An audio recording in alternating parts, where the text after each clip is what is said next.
The AI news cycle is doing that thing again, where policy, product, and corporate strategy all collide in the same 24 hours.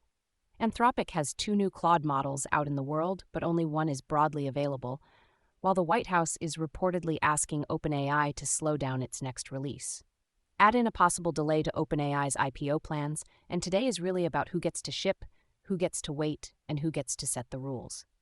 This is TSL, Byte Sized, your daily AI news brief for Friday, June 26, 2026. Let's get into it. The biggest story today is Anthropic's split rollout of Claude Fable 5 and Claude Mythos 5, according to Anthropic's Platform Docs.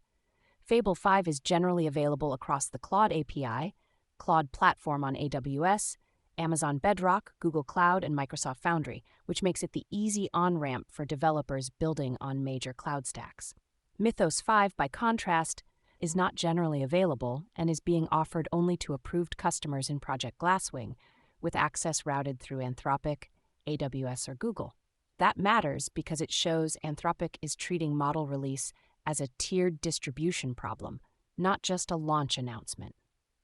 For enterprise teams, the practical question is no longer just how capable the model is, but where it can be accessed, who approves it, and what deployment path fits procurement. It also reinforces a broader trend in frontier AI. The model name is only part of the product, and access policy is becoming part of the competitive package. If you are tracking the market, this is a reminder that availability can be as strategically important as raw benchmark performance. The second major story is the Trump administration's reported request that OpenAI limit its next model release over security concerns, according to Axios. Axios reported that this is the first time the U.S. government has preemptively asked a U.S. AI company to restrict a model before launch, which is a notable shift in how policymakers are approaching frontier systems. OpenAI then reportedly pumped the brakes on GPT 5.6, with Politico saying the company will now make the model available only to a small group of government-approved partners. That matters because it suggests release timing, access scope, and government review are now part of the launch process for the most sensitive models. For developers and enterprise buyers, it means the path from internal testing to broad availability may get longer and more conditional. It also shows that model governance is moving upstream before public release rather than after the fact. In practical terms, the next big model launch may be shaped as much by security review as by product readiness. The third story is OpenAI's reported IPO delay, according to TradingKey.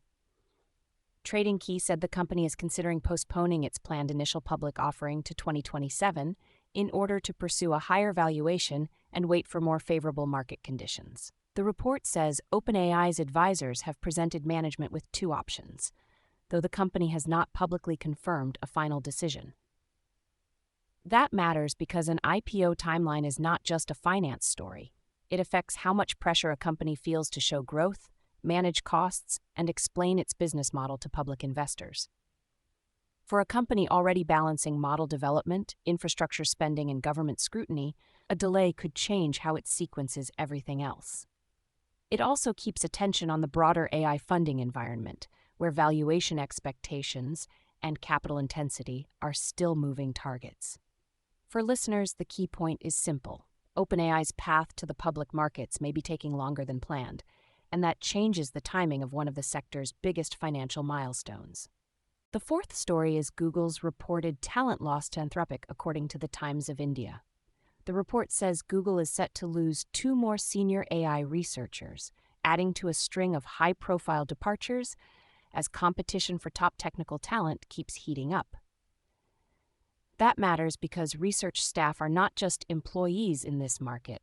They are part of the company's ability to ship new models, improve systems, and keep pace with rivals. When senior researchers move, they can take institutional knowledge, project momentum, and recruiting gravity with them. For Google, the issue is not only retention, but also how it signals stability to the broader AI community. For Anthropic, the reported hires would add more depth to a team already trying to scale across research and product. The bigger takeaway is that the AI talent market is still extremely fluid, and the biggest companies are competing not just on compensation, but on mission, access to compute, and the chance to work on frontier systems. Quick hit, Google DeepMind has added native computer use capabilities to Gemini 3.5 Flash, according to NPowerUser. The update is aimed at letting AI agents control browsers, mobile devices, and desktops more directly, which pushes Gemini further into task execution rather than just text generation. That is another sign that agentic workflows are becoming a core product direction across the industry. Before I let you go, keep an eye on whether OpenAI gives any more detail on the scope of GPT 5.6 access, because the government-approved partner list will tell us a lot about how restrictive this rollout really is. Also watch for any clarification from Anthropic on how Project Glasswing access works in practice, since that could become a template for future limited release frontier models. That is TSL. Byte Sized for Friday, June 26, 2026. Find the show on Spotify, Apple Podcasts, and wherever you get your podcasts. See you tomorrow.